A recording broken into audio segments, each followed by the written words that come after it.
Salut à tous, c'est Sam. Aujourd'hui, je suis à Yoyogi, donc à Tokyo, avec un invité de Kyoto. Enchanté. Moi, c'est Voilà. Nicolas. Donc Nicolas qui a fait le déplacement exprès pour l'interview. C'est pas vrai. Il est venu pour l'ambassade. D'ailleurs, c'est intéressant. On y reviendra tout à l'heure. Avant de commencer l'interview, un petit mot pour vous dire que Nicolas a sorti une vidéo sur YouTube qui est tout simplement incroyable. Elle est vraiment magnifique. J'ai adoré. Je l'ai regardée plusieurs fois et je l'ai même montré à des japonais. Restez bien jusqu'à la fin de cette vidéo, je vous mettrai un petit extrait et également un lien pour aller voir sa vidéo. Donc je vous encourage vraiment à aller la voir, à vous abonner et à le soutenir parce que c'est vraiment du super travail qu'il a fait. Allez, je vous laisse avec l'interview. Alors, est-ce que tu peux te présenter un petit peu ton parcours, tu habites où, pourquoi tu es au Japon, ça fait combien de temps, tout ça?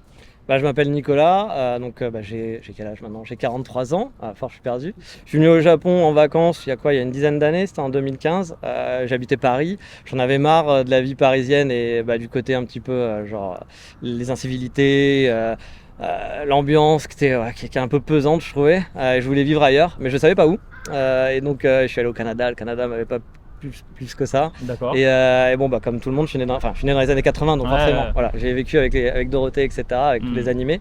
Mais j'étais pas forcément un fan du Japon. Enfin, pour moi, quand je regardais les animés, c'était pas spécialement le Japon, c'était les animés. Après, je suis venu quand même je m'intéressais quand même un petit peu au Japon. Puis je suis venu en voyage ici. J'avais bien préparé mon voyage. Je suis venu un mois, je crois, la première fois. J'avais fait un beau voyage. Et en fait, dès les premières minutes où je suis arrivé à Tokyo, je me suis senti à la maison. Je savais que c'était chez moi. Enfin, j'ai senti vraiment, dès les premières minutes, je me suis dit, ok, c'est là que je vais habiter. Voilà, c'est la chose que j'avais pas ressenti par exemple au Canada, où tout le monde avait survendu le Canada en me disant, tu verras, c'est super. Pour toi, ça va être génial, c'est ce que tu recherches. Mais là, non, direct, au bout de 5 minutes, je me suis dit, ok, c'est la maison. Donc, je suis resté un mois, j'ai pas mal bourlingué dans le Japon. C'était en 2015, je crois. Et je suis revenu 2 ans après, pour 2 mois de vacances. J'ai pu faire 2 mois de vacances, c'était cool. Et là, par contre, c'était pour voir si vraiment le coup de cœur était là. Parce que parfois, tu viens en vacances, donc tu trouves ça super. Mais entre venir en vacances puis vivre, c'est quand même différent. Donc je suis revenu 2 mois, donc toujours en vacances, en essayant de bien réfléchir et autres. Puis toujours le coup de cœur, c'était toujours présent. Et du coup, après, je me suis dit comment je peux venir, parce que j'avais 37 ans, je pense, à l'époque. Ah oui, déjà. Ouais, ça. Donc les PVT, c'est mort. Le working visa, je parlais pas japonais, donc pareil, c'était un peu compliqué. Donc du coup, je me suis dit, comme beaucoup, j'ai fait l'école de langue. Voilà. De toute façon, il faut apprendre la langue à bout d'un moment. C'est ça. Donc j'ai fait l'école de langue, donc j'ai pris visa, j'ai choisi Kyoto à la base. Je voulais aller à Fukuoka, mais j'ai hésité pendant longtemps entre Tokyo, Kyoto, Fukuoka, histoire de budget, puis de coup de cœur. Et puis Fukuoka, j'ai trop attendu, il n'y avait plus de place. Donc ils ont choisi pour moi, je vais à Kyoto. D'accord. Tokyo, c'était un peu cher au niveau du budget, je pense, parce qu'il faut quand même un bon budget pour venir étudier au Japon. Tu viens pas avec. J'ai vu des étudiants qui sont venus avec pas grand chose, par exemple, puis qui repartent au bout de 3 mois parce qu'ils ont plus d'argent.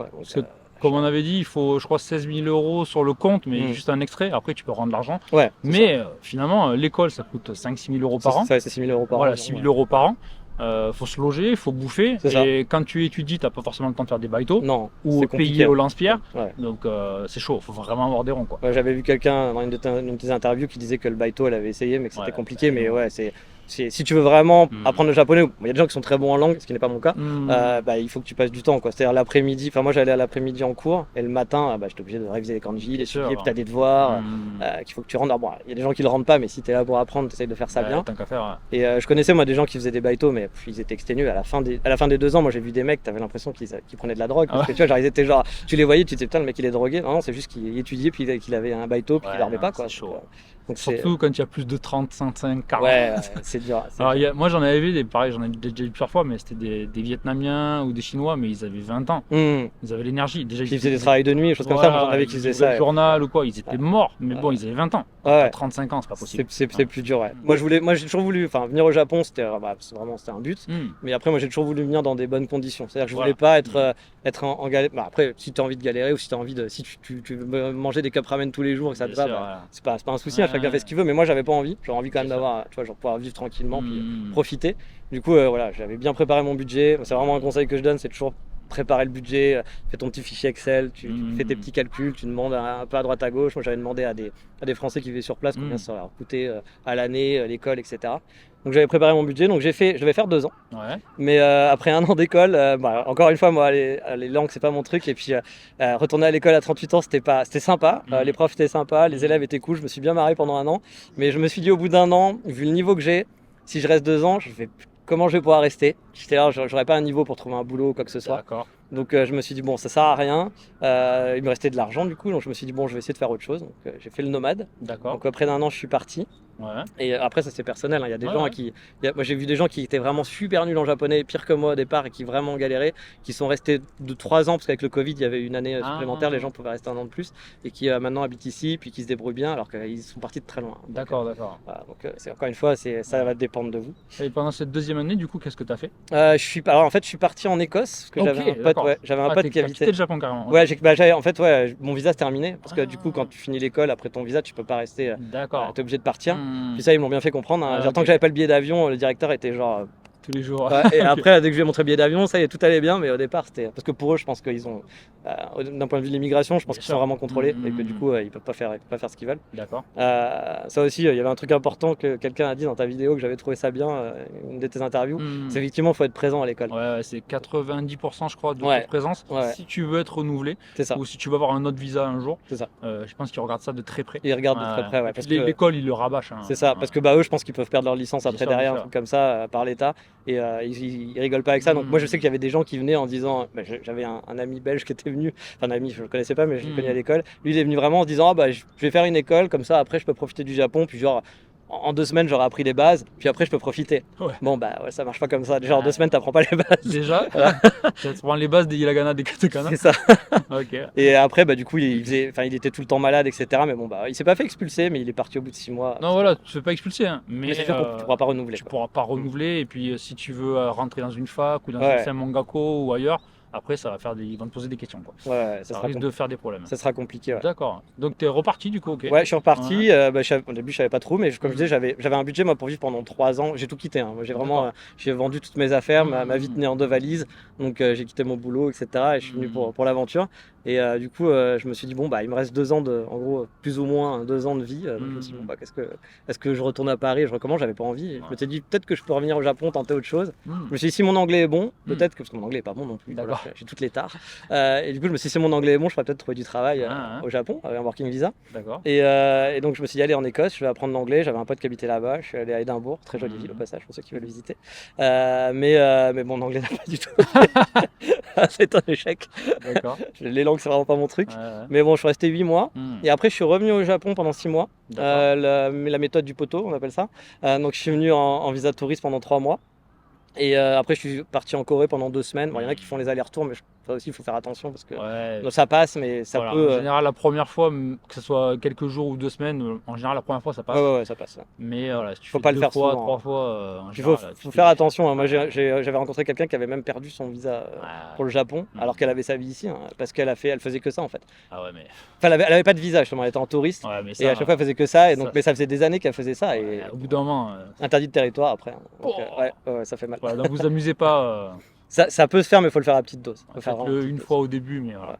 D'accord. Donc Et- moi je l'ai fait une fois, je suis allé en Corée, et après je suis revenu 3 mois, et là j'avais peut-être l'opportunité d'avoir un travail à Tokyo, avec une agence de guides qui sont assez connus, des francophones qui font des guides au D'accord. Japon. Et le seul problème c'est que Covid, c'était en pleine période de Covid. Moi je suis parti en Corée en février. Bon timing. Ouais, en février, début du Covid, j'ai vu les mecs en scaphandre arriver en Corée, tu vois, genre, etc., avec les entrées spéciales pour les Chinois. Ouais. Tu fais waouh, qu'est-ce qui se passe? Ok. Et donc, heureusement, j'ai pu revenir. J'ai pu revenir au Japon et faire pas mes 3 derniers mois parce que j'ai dû partir avant. J'ai pris j'ai pris vraiment le dernier avion pour rentrer à Paris parce qu'après il n'y avait plus d'avion. Ok, ok. Et l'ambassade te pressait. Moi, mon visa se terminait en mai. Donc, du coup, voilà, j'ai essayé de tenir le plus longtemps possible, mais je savais que j'allais pas pouvoir rester. D'accord, donc t'as Donc, passé le Covid en France. Ouais, je suis arrivé en pleine. Je passais le Covid, le début du Covid ici, D'accord. le tout début du Covid Ouais. ici. Et je suis rentré avec le dernier avion et je suis arrivé en mode tout était fermé. Genre, je suis arrivé, Confinement. pas de train. Fallait prendre un hôtel parce qu'il n'y avait pas de train pour aller. Moi, je savais pas où aller, j'avais plus de maison, j'avais plus rien. Donc, D'accord, ok. j'ai dû aller habiter chez ma soeur dans le sud de la France. C'était une galère pas possible, c'est très drôle. D'accord, ok. Voilà, un bon moment. Puis l'avion à l'aéroport au Kix, il y avait 3 personnes. Il y avait un comptoir d'allumé et 3 personnes, on était 3. Il y avait vraiment, c'était lunaire. Film de Ouais, science-fiction. clairement. Terrible. C'était assez hallucinant, mais c'était rigolo. Même c'est le voyage le plus confort que j'ai fait. J'étais pas en première, j'étais en économie, mais alors j'avais toutes les rangées pour moi. J'étais vraiment Classe. tranquille, tu pouvais t'allonger, c'était vraiment tranquille. D'accord. Et donc là, moi je pensais que c'était un peu compliqué pour revenir. Je voulais revenir, mais je savais pas trop comment. Donc je me suis dit, le seul truc qui me reste à faire, c'est de monter ma société. Pour monter une société au Japon, donc il fallait trouver quoi. Et puis il faut de l'argent pour monter une société. Visa entrepreneur. Ouais. Et puis le problème, c'est que le visa entrepreneur, c'est pas genre, t'as l'argent, tu crées ta société, puis c'est bon. Non. Par exemple, si tu fais en freelance, c'est compliqué parce que je crois que tu peux te payer un salaire, mais du coup, tu vas avoir des charges dessus. Donc, c'est de l'argent que tu as mis, mais tu vas perdre de l'argent de taxes. Par exemple, je crois que c'est 40 000 et quelques. Donc, sur les 40 000, il faut te dire que même si tu te verses un salaire là-dessus, tu vas perdre beaucoup d'argent. Plus, il te faut de l'argent quand même de côté, parce que faut quand même que tu vas avoir des frais en arrivant. Donc, il ne faut pas juste ça. Et en plus, derrière, si tu veux enfermer ta société, en fait, je crois que c'est payant. Ils te prennent 50% ou 40%, je sais plus exactement combien c'est. Visa entrepreneur, j'ai jamais rencontré quelqu'un qui l'a vraiment fait, mais d'après ce que j'avais lu et entendu, il faut 2 employés, soit japonais, soit résidents permanents. Il y a une somme à investir, donc tu l'as dit tout à l'heure. Et je crois qu'au bout, il faut avoir des bénéfices dès la 2e année, il me semble. Sinon, tu dégages. Donc, les bénéfices sont pas si gros que ça par contre. Si tu as une vraie entreprise, si tu fais un vrai business, ça va. Mais par contre, tu peux pas venir genre un peu les mains dans les poches et genre je viens puis on verra quoi. Tu as un projet déjà qui soit un peu. D'accord. Donc du coup, ça c'était mort. Je pensais le faire. Je pensais le faire, donc j'ai commencé à économiser comme ça. Je me suis dit vu que j'étais j'étais au Covid en France, là j'avais pas de travail, parce que je travaillais pas, etc. Et puis j'ai retrouvé un boulot en 2021 et en remote j'ai eu de la chance grâce au Covid finalement, parce que les gens ont découvert à travailler en remote, donc j'ai pu travailler pour le Canada en remote comme ça. D'accord. Et donc j'ai commencé en France, puis après j'ai continué à faire le nomade. J'ai habité à Strasbourg, j'ai habité à Budapest, à Vienne. Pendant. J'ai vadrouillé un peu. Puis j'ai économisé un peu d'argent. Puis mon but pendant un moment c'était de me dire je vais économiser. Puis je ferai aussi le nomade au Japon. Sauf que le Japon n'avait toujours pas ouvert les frontières ni aux touristes à personne. Donc j'étais là, encore une année, encore une année à attendre. J'étais là, c'était un peu long, mais je fais tant pis. Puis je continue d'économiser. Et puis finalement j'ai découvert une autre façon de pouvoir venir qui est très spéciale. On peut parler, je pense. Alors déjà une question, tu bosses dans quoi? Je bosse alors je suis, attention, titre super pompeux, je suis COO, la classe. Donc je bosse dans une start-up, alors j'ai pas du tout le salaire du CEO, je bosse pour une start-up en fait au Canada qui compare les forfaits internet et mobile. C'est un peu comme au Japon où c'est, je peux pas dire que c'est trop compliqué, quoi qu'internet, pour choisir ses forfaits internet, c'est quand même assez le bordel, pour savoir si t'as internet la fibre ou pas chez toi, c'est quand même old school. Mais au Canada, ils ont des milliers ils ont 500 providers internet, les prix changent tous les jours, c'est super cher, donc ils ont encore besoin, c'est pas comme nous en France avec les box, on est très chanceux en France pour tout ce qui est internet et téléphonie mobile. Et donc du coup je bosse pour un comparateur, j'organise le travail des équipes, etc. à distance. Tu avais fait des études dans ce domaine? J'ai fait des études mais il y a très longtemps, je suis vieux. J'ai fait les premières études dans internet qu'on peut avoir. J'étais le premier à avoir internet au lycée en 96, genre je montrais aux profs, regarde c'est internet. Je faisais des démos, c'était très rigolo. Et j'ai commencé moi je bosse dans le web depuis 98, début des années 2000, j'ai toujours bossé en tant que webmaster au départ, chef de projet. Ah oui, d'accord. Et du coup, alors, explique-nous pour ton visa. Donc, tu me disais tout à l'heure, ce que j'ai probablement mis en vignette, il a payé son visa. Ouais, j'ai payé mon visa. Voilà. Explique-nous comment payer son visa. Là, on a le bon titre putaclic. C'est clair, carrément. Il a payé son visa. Mais en quelque sorte, c'est un peu le cas, dans le sens où, alors c'est légal, je précise au départ dès le démarrage, c'est qu'en gros, je passe par une boîte japonaise, on appelle ça le portage salarial. Ça existe déjà en France, c'est-à-dire que quand on est freelance, auto-entrepreneur en France, et qu'on n'a pas envie de gérer toute la partie administrative, parce que ça change tout le temps, les taxes, c'est quand même compliqué parfois, et qu'on veut juste avoir les avantages de salarié aussi, parce qu'on veut, on veut avoir l'assurance chômage, on cotise quand même. Ah non, on cotise pas pour l'assurance chômage quand on est freelance, mais là on peut cotiser, etc. Donc on peut être en portage. Et donc du coup on est comme un salarié, mais c'est une entreprise qui va vous salarier, que vous connaissez pas, vous travaillez pas spécialement avec eux, vous voyez pas les collègues à la machine à café, mais ils vont facturer pour vous vos clients, parce que c'est pas obligé d'avoir qu'un client, c'est pas avoir plusieurs clients. D'accord. Et comme ça, toi tu as les avantages du salarié. Et du coup c'est comme un visa de travail. Cette entreprise, ça devient ton employeur japonais. C'est ça. Et c'est eux qui font le sponsor du visa. Ouais, et c'est une entreprise japonaise du coup, parce que là c'est du portage mais à l'international. Donc pour eux, moi je suis pour le gouvernement japonais, je suis salarié de cette société. Et effectivement, ils me font une fiche de paie tous les mois, etc. Mais en fait, tu travailles pour une boîte canadienne. Une boîte canadienne, c'est ça. Qui n'a aucun rapport, qui facture. C'est un peu comme si j'étais consultant finalement, sauf que c'est pas eux qui ont trouvé, le travail, etc. C'est moi qui viens avec mon client.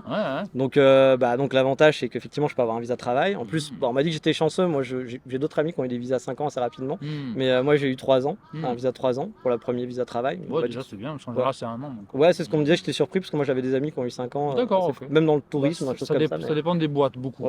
Des gens que j'ai rencontrés, c'était dans une très très grosse boîte, 5 ans direct. Ouais. Si tu es dans une petite boîte, en général, c'est 1 an, puis 3 ans. Ouais, c'est au cas par cas, quoi. Ouais, puis de toute façon, de ce que j'ai compris, c'est vraiment l'immigration, puis c'est un peu random. Hein. Exactement, ouais, c'est la tête du client, ça dépend le mec qui fait le dossier. C'est ça. Puis bah, ça dépend aussi beaucoup de tes revenus, je pense. Aussi, Ça ouais. joue. Aussi, ouais. Le Japon, hein, c'est ça le plus important Gros pour savoir ton revenu, gros visa. visa. C'est ça, Voilà. exactement. Ouais, d'accord. Et du coup, ouais, bah, je suis salarié donc, de cette société. Par contre, le désavantage, c'est pour ça que je dis que c'est pas fait pour tout le monde, il faut quand même avoir de certains revenus. Parce que bah, déjà, moi j'ai les charges patronales à payer, parce que c'est pas eux qui le payent pour moi, hein, c'est pas, eux ils s'en foutent. Puis la société qui m'emploie au Canada, pareil, il n'y a aucun avantage que je sois ici. Donc ils vont pas, moi j'étais en freelance pour eux aussi, donc ils vont pas payer les charges patronales. Donc je dois payer mes charges patronales, je dois payer les charges salariales, donc ça fait beaucoup de taxes. Plus derrière, je dois payer en fait le service à la société qui m'embauche. Ouais. Et ça, c'est l'équivalent à peu près de 1 000 € environ Par mois. par mois. Ouais, Ça donc pique. ça pique. Ouais. C'est pour ça que j'ai dû faire beaucoup de calculs et j'étais là genre est-ce que je peux pas. Est-ce que c'est une bonne J'ai- idée vraiment ou pas, quoi? Ouais, c'est ça. Puis parce que comme je l'ai dit, moi je voulais vivre au Japon, mais puis je veux pas non plus me serrer la ceinture et pas Ouais. pouvoir. Ça, c'est important. Tu l'as dit tout à l'heure, hein, mais Ouais. il y a des gens qui me demandent le budget, ou j'avais fait une vidéo sur le budget, mais c'est le budget minimum. Après, avec ça, vous pouvez survivre. Ouais, Donc, des fois, des gens me demandent, ouais, avec 500 € par mois ou 600 € par mois, est-ce que je peux vivre au Japon? Tu peux, ouais, tu peux bien sûr. mais tu vas pas du tout profiter. Donc, quel est l'intérêt de venir au Japon? C'est ça. Alors, bien sûr, tu auras la sécurité, Ouais, tu auras la propreté, mm, mais tu pourras rien faire. c'est ça. Et il y a des millions de tentations. Ah bah clairement. Puis on est dans un pays capitaliste, il faut À consommer. mort, à tout, mort, à mort. Ils touchent à la consommation. Et puis, tu es tenté. Ah ouais, t'es tenté. Ouais. Et puis même sans parler de shopping ou d'acheter des trucs, d'aller au resto, déjà la bouffe, laisse tomber. Ouais, ouais. Il y en a partout, partout.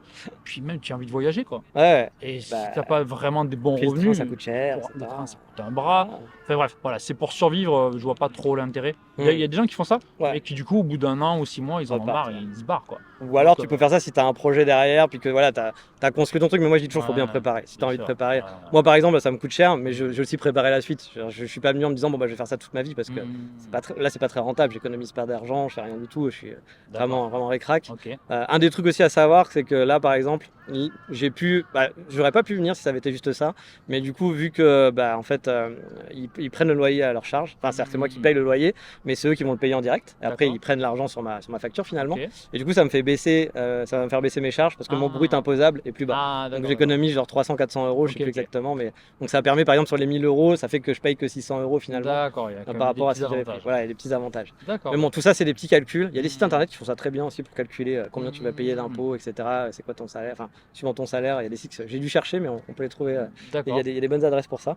Et donc du coup j'ai pu venir au Japon comme ça. Je suis revenu quand? Il y a 2 ans maintenant. Ouais, je suis revenu en mai, donc ouais, ça fait 2 ans, ça va faire 2 ans en mai. Et donc encore à Kyoto. Ouais, encore à Kyoto. Moi j'adore Tokyo, moi j'adore la ville de Tokyo et tout. Ouais.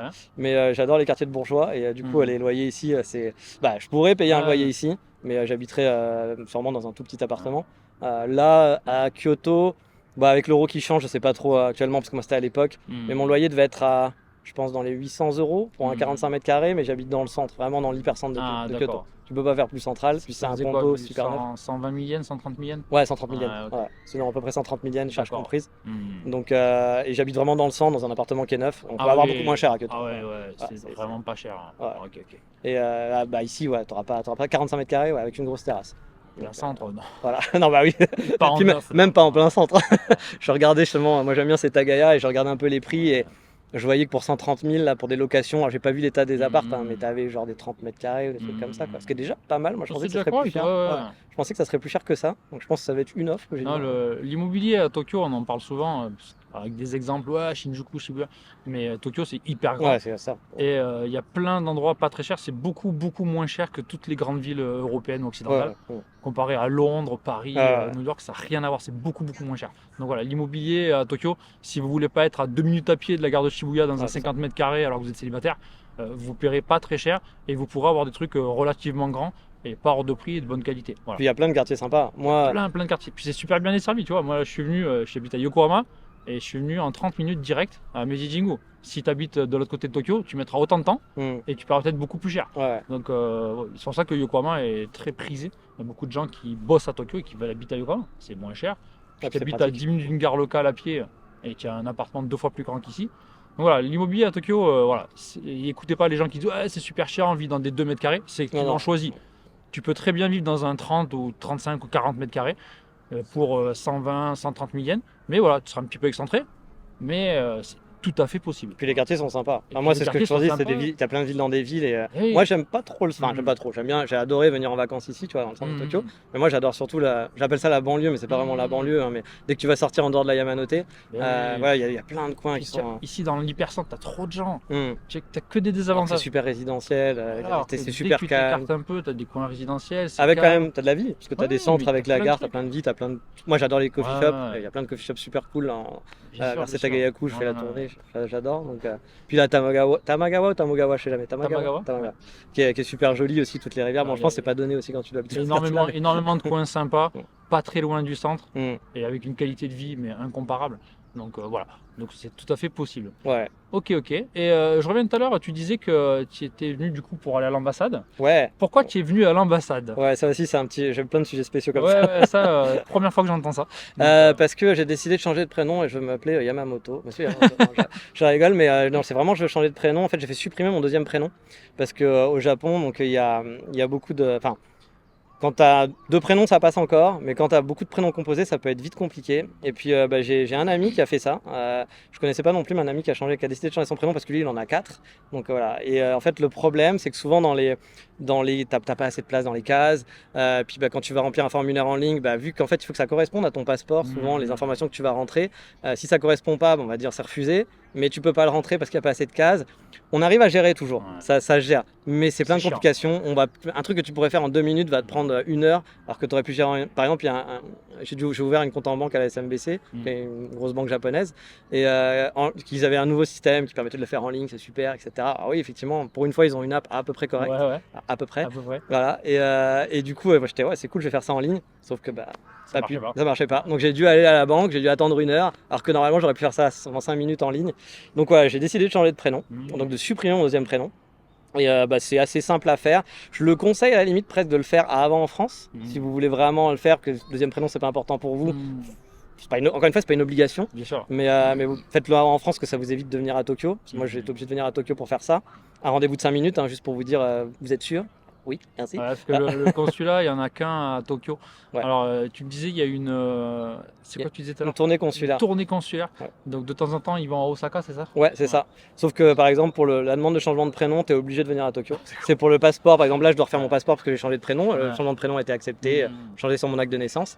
Et donc là, pour faire le passeport, j'aurais pu le faire à la tournée consulaire. Mais j'ai pas eu des super retours. Alors, peut-être que c'était des gens qui n'avaient pas eu de chance, mais que parfois les imprimantes marchaient pas, ce genre de trucs. Puis il y a des gens qui viennent, vu que c'est qu'à Osaka. Je sais pas s'il y en a encore à Fukuoka. Pendant un moment, il y en avait, mais je suis pas sûr. Et c'est des dates très précises. Donc tous les gens qui habitent en dehors réservent. Donc si tu le fais un peu, je sais pas, j'étais 1 mois ou 2 mois à l'avance, c'était déjà full.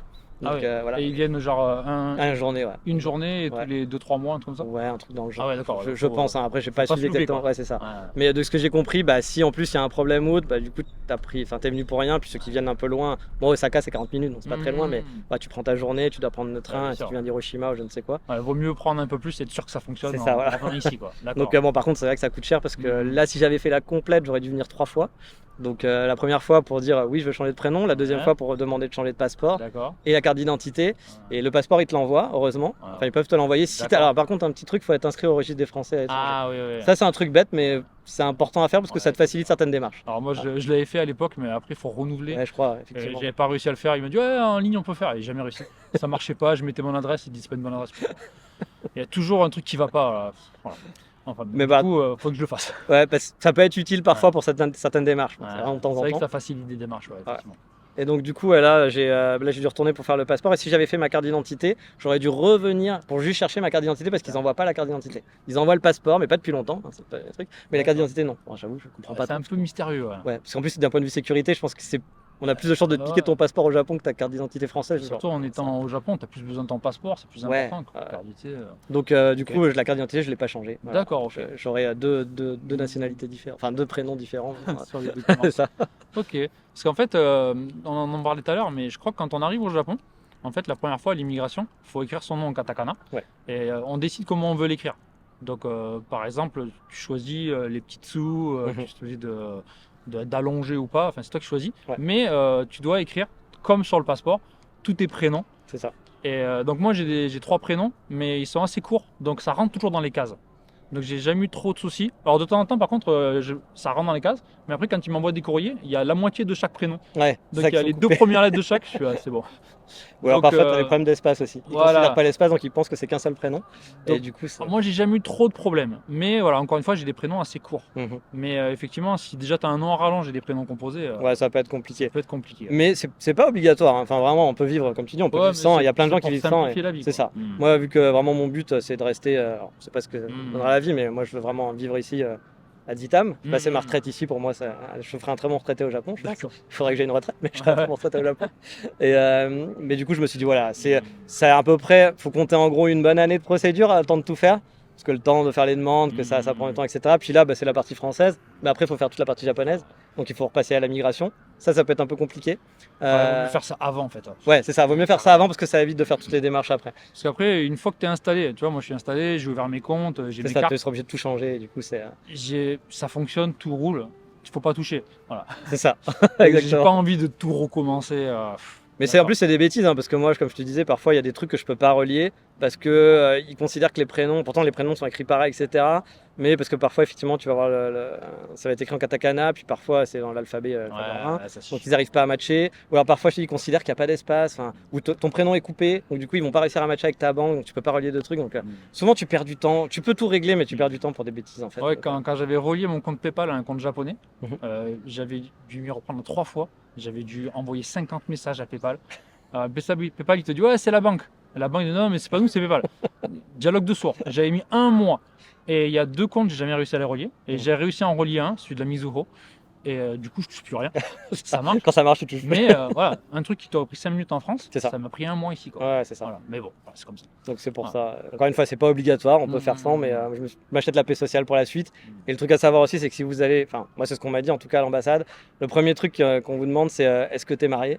Parce qu'apparemment si tu es marié après, là tu as l'administratif japonais qui passe aussi dessus. Et là apparemment c'était compliqué parce que le mec a fait un gros de soulagement, genre ok c'est bon, t'es pas Mais marié pour encore, rien. voilà c'est ça.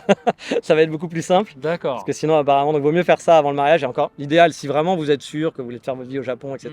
Puis qu'encore une fois le deuxième prénom c'est pas important pour votre famille et autres. Faites-le avant, ça sera Avant de plus partir. simple avant de partir. et puis D'accord, voilà, ok. Comme Bon, ça, tout arrive, toutes tes démarches, ton passeport il est propre. Et, bon tuyau. voilà, c'est un truc tout bête, mais. D'accord, ça ok. fonctionne. Et du coup, on va enchaîner. Est-ce que tu es marié? Non, je ne suis pas marié, mais, Mais- mais ça va arriver sûrement. D'accord. Ça fait 2 ans que je suis avec ma copine. Hmm. Et ici au Japon, on a tendance ça peut arriver de se marier très vite.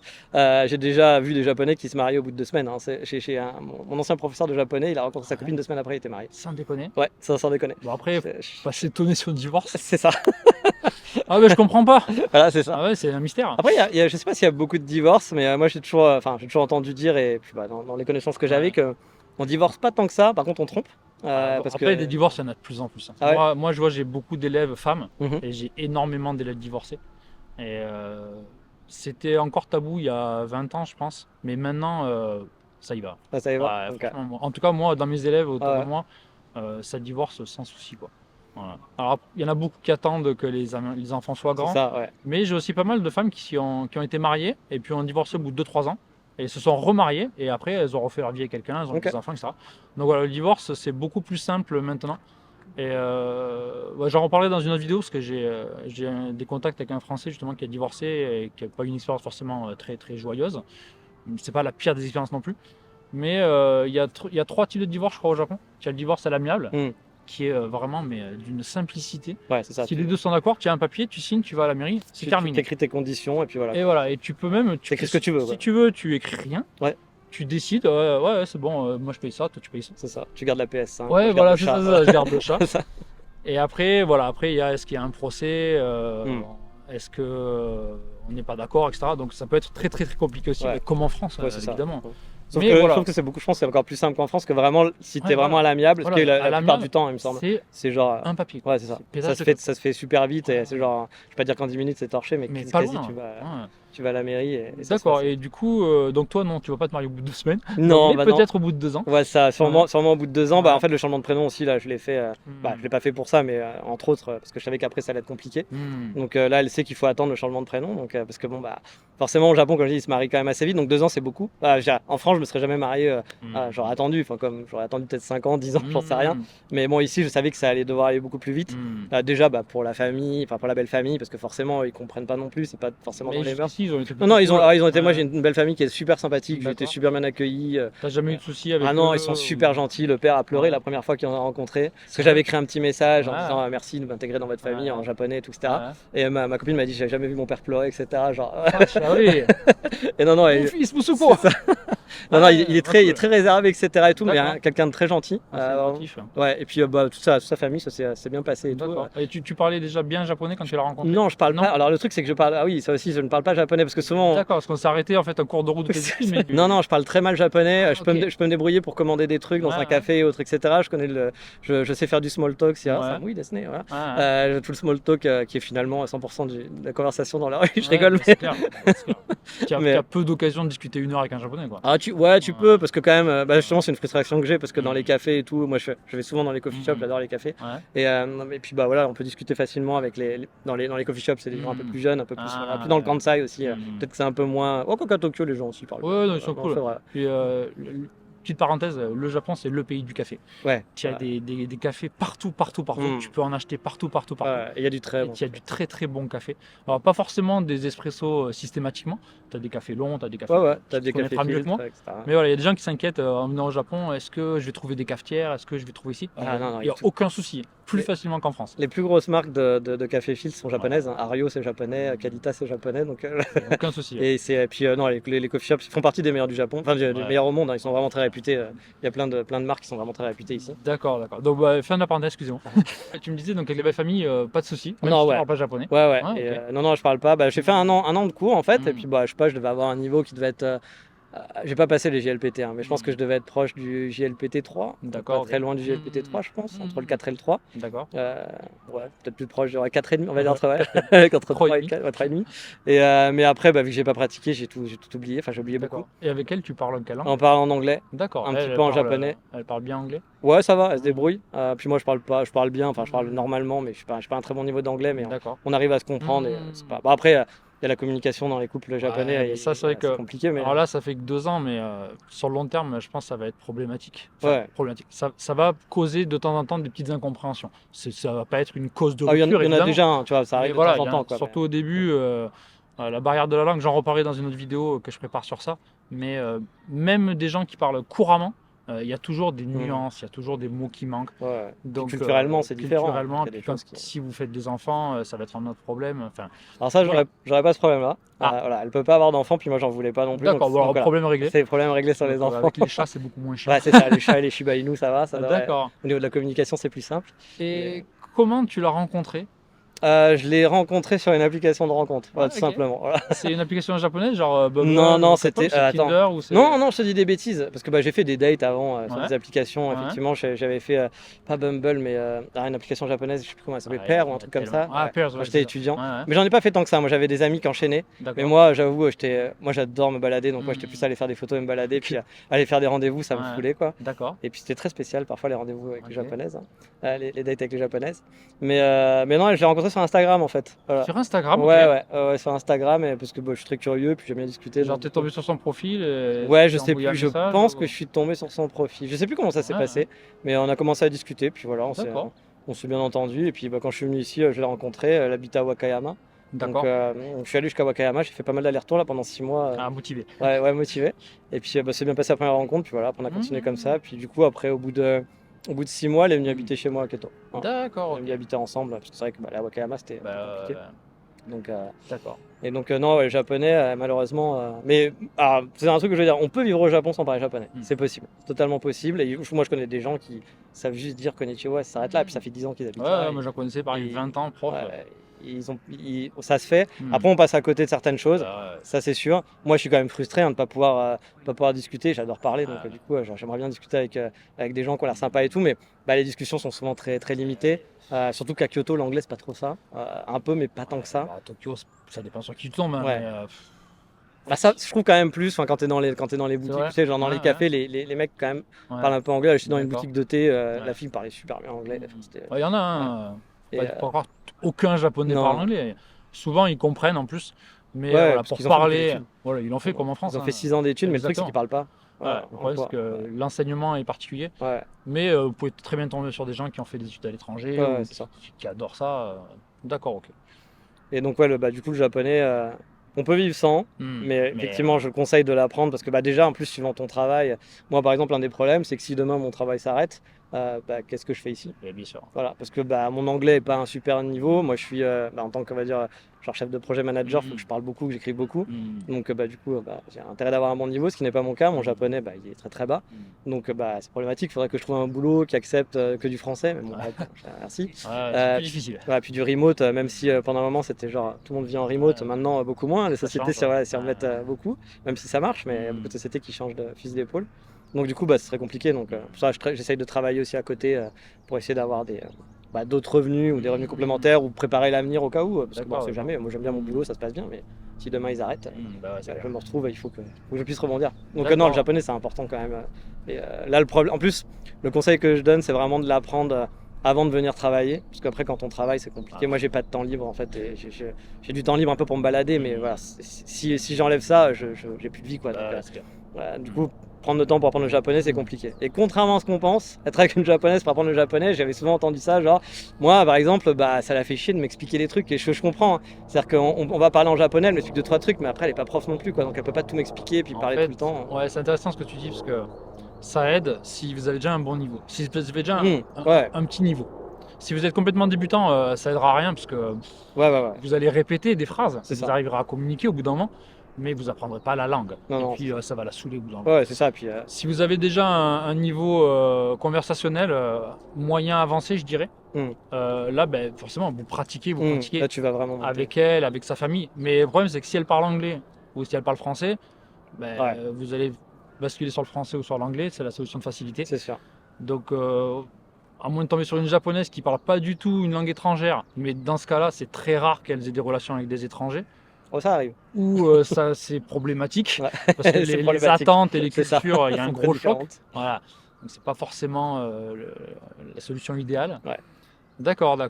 Donc, apprendre le japonais avec son petit et bien japonaise, ça aide à pratiquer, ça aide à améliorer, mais ça aide pas à apprendre. Non. Donc, c'est pas un prof, quoi. Et quand tu viens aussi en études, en cours de langue, un truc qui est important que j'ai pas fait, en plus je le savais, en partant, le premier truc que je me suis dit, bon, je crois que tu l'avais dit en plus au tout départ, toi quand tu arrives au Japon, c'est faut pas traîner avec des Français. Parce que forcément, si tu traînes avec des Français, tu vas parler en français plus facilement. Ouais, ça c'est un conseil à double tranche en fait. Moi je l'avais dit, et ce que j'ai fait, j'avais traîné avec aucun Français, parce que j'avais aucune connaissance française sur place, et puis deux, je voulais vraiment être immergé avec des Japonais, et du coup j'ai vachement progressé en japonais. Mais je conseillerais aussi maintenant de ne pas se couper complètement des Français ou des étrangers installés ici, parce que ça aide à se créer un réseau. Il y a des Français qui... moi, dans mon boulot, je suis prof de français, donc j'ai des collègues français. Donc, je parle français, ça ne me gêne pas. Et ça ne me manque pas, du coup. Mais il y a des personnes qui sont vraiment complètement entourées de Japonais, et ça leur manque de ne pas parler français, de ne pas pouvoir déconner, l'humour, etc. Donc voilà, ne vous coupez pas non plus complètement, ou coupez-vous au début le temps de progresser en japonais, mais après essayez un peu de vous socialiser. J'en l'ai dit dans ma vidéo bilan, c'est un de mes regrets de ne pas m'être socialisé plus tôt, parce que depuis que je fais ma chaîne, je rencontre plein de gens cool comme toi, et ça m'ouvre des portes dans certains milieux, j'apprends plein de choses aussi, c'est un équilibre à trouver. Puis souvent en plus, quand tu vas rencontrer des Français au Japon ou à l'étranger, je pense, tu as des valeurs qui vont être un peu plus communes, parce que tu es venu ici pour certaines raisons, etc. Et du coup, tu vas sympathiser. Moi je sais que par exemple, quand j'étais étudiant, je suis arrivé, je m'étais dit je ne parlerai pas avec les Français, parce que je vais apprendre le japonais, etc. Et puis il y a un Français dans ma classe qui était là. Moi je suis très coloré, j'adore les couleurs, etc. Et lui c'est un mec il avait quoi, il avait 25-26 ans je pense, et qui est habillé en costume tout le temps. Et à l'école il vient en costume, il est tout le temps en costume, il aime, c'est l'élégance, pour lui c'est important, etc. Donc on était vraiment très différents sur plein de points, mais on s'est rapidement rapprochés, puis c'est devenu un très bon ami maintenant, puis c'était devenu mon binôme. Mais du coup on traînait tout le temps ensemble, on parlait beaucoup en français, donc c'est vrai que pour progresser c'est beaucoup plus difficile. Puis les bars, mine de rien, ça c'est l'autre conseil. Si vous buvez pas, c'est dommage, mais les bars ça aide beaucoup. Moi j'ai vu des étudiants qui étaient vraiment très très mauvais au début, mais vraiment très très mauvais, mais qui avaient un bon degré d'alcoolisme et qui du coup allaient dans les bars régulièrement et ils ont EP, mais vraiment très très vite. C'est bête, mais tu te sociabilises facilement dans les bars. Tous les soirs tu sors, tu rencontres des gens, ou même les dates, tu disais. Alors, pas forcément pour choper, entre guillemets, un peu vulgaire, mais moi j'ai rencontré des touristes qui venaient avec Tinder et rencontraient des japonaises pour aller dîner, passer une bonne soirée. Moi j'ai fait ça. Voilà, sans arrière-pensée plus que ça. Et du coup, ça leur permettait de rencontrer des Japonais, de découvrir des coins qu'ils n'auraient pas pu connaître Ouais, seuls, c'est ça. et puis de parler un peu japonais ou de parler un peu anglais, et voilà. Donc c'est un bon moyen aussi de discuter. Ouais, clairement. Moins cher que de payer C'est un prof. Puis ça limite, bon, faut pas non plus le prendre pour un guide, mais ça vous Bien fait aussi sûr, bien limite sûr. un guide. C'est pas un guide, il va pas vous amener partout. Ouais, Et encore, parfois, ils sont contents. Moi, je Après, sais que voilà, j'ai fait ça match, mais Ouais. ça match pas, au pire, vous passez une bonne soirée. Ça, puis ça fait un ami. Enfin, voilà, Exactement, ça fait une bonne etc. Ça fait essence. quelqu'un à rencontrer, puis tu passes un bon moment. Moi, j'avais fait ça en voyage, et vraiment pareil, c'était pas tu sais, j'attendais pas à faire un date ou quoi que ce soit, parce que j'étais en vacances. Quoi. Et ouais, j'ai passé un super moment. Voilà, C'est bien entendu, après on a gardé contact. Ah. On se parle un peu moins maintenant, mais on a gardé C'est comme les soirées franco-japonaises que je faisais quand j'étais touriste. Mhm. J'avais rencontré plein de Japonais qui m'avaient amené à droite à gauche. Ouais. Et j'avais pu découvrir des trucs que j'aurais jamais pu découvrir. Et en plus, je les revoyais à chaque fois. Et eux, ils faisaient ça pour apprendre le français. Voilà. Donc ouais, c'est donnant. Et c'est un peu pour ça que j'ai fait aussi mes soirées franco-japonaises, une petite pub. Donc pour des touristes ou des résidents qui sont là depuis même très longtemps, ou depuis juste un an, et qui n'ont pas d'occasion de parler avec des Japonais. Donc voilà, si ça vous intéresse aussi, soirée franco-japonaise, que vous soyez touriste ou résident, il y aura les infos dans la description. Et ça permet aussi à mes élèves japonais de parler français, de pratiquer, parce qu'ils ont le même problème. Ouais, c'est bien. Vraiment. On n'en a pas parlé encore, mais tu as un podcast sur le Japon. Ouais, j'ai un podcast sur le Japon que j'ai fait, ça fait 4-5 ans, 5 ans Ouais, maintenant ouais. que je le fais. Il y a plus de 240 épisodes, je crois, un truc dans le genre. D'accord. Donc j'ai quand même pas mal carburé. Ouais, je mettrai le lien dans la description aussi. Hein. Ouais, c'est un podcast où ça parle de tout. Alors les premiers épisodes racontent des trucs qui sont déjà passés depuis très longtemps, parce que j'ai D'accord. commencé en 2019, Ouais, je crois. Mais voilà, ça parle au début, ça parle un peu de voyage, de mon expérience dans l'école de langue, justement, où j'ai un peu D'accord. expliqué, Ah, c'est intéressant. pareil, tout ce qui était budget, j'expliquais comment faire son budget et autres. Ok, ok. Puis là, maintenant, c'est plus, on va dire, j'appelle ça la rubrique 3615 ma vie, où je raconte ce qui se passe, et D'accord. puis les gens aiment bien, puis j'ai toujours un topic, une balade, vu que j'adore me balader, explorer, faire des photos. Donc, Ok. voilà. Donc voilà, après avoir vu cette vidéo, n'hésitez pas à aller checker son podcast. Merci. Je crois qu'on a fait le tour. Merci beaucoup. Bah, de rien, avec C'était plaisir. super cool. On va continuer hors caméra, mais il n'y a plus de batterie, donc on va arrêter. Et puis surtout, bonne chance pour ceux qui veulent venir au Japon, faut pas abandonner. C'est un voilà. conseil. Puis il faut tenter, quoi. Faut tenter. Puis si c'est trop difficile, faut passer à autre chose, c'est pas grave non plus. Moi j'ai vu des gens qui c'était pas possible et faut pas avoir trop de regrets. À partir du moment où on a essayé, il y a peut-être un ailleurs qui est mieux. Vous voyez, comme lui, il a essayé une fois, il est reparti, il est revenu. Ouais. C'était pas la première personne avec ce genre de parcours. Donc voilà, faut pas se décourager si vous êtes vraiment motivé. Alors bien sûr, ça aide de bosser dans l'informatique ou d'autres domaines, mais pas forcément. Ouais, non, il y a des gens qui viennent avec, qui travaillent dans les hôtelleries, etc. Ouais, voilà. Qui passent souvent avec le visa mariage, c'est vrai que ça aide. Ah, ça aide. Mais c'est possible, il y a toujours moyen. Voilà, D'accord, donc restez motivés. C'est ça. Bien, merci beaucoup Nico. Ouais, merci à toi. Et puis merci à tous, et n'hésitez pas à mettre un petit commentaire, un petit like, et moi je vous donne rendez-vous très bientôt pour d'autres vidéos sur le Japon. Salut! Ciao, bye bye. Dans la version finale, il y a une jolie musique qui va très bien avec les images, très douce, très mélodieuse, mais malheureusement, lorsque j'ai mis la vidéo en ligne, ça a été bloqué parce que je n'ai pas les droits, mais dans la version finale, il y en a une. La douceur de vivre. Ah, la douceur de vivre. C'est ce qui caractérise le mieux pour moi la vie au Japon. C'est l'une des raisons pourquoi je suis tombé amoureux de ce pays il y a 10 ans et pourquoi j'ai décidé de tout quitter, de prendre des risques pour construire une nouvelle vie ici. Bref, de prendre un autre chemin.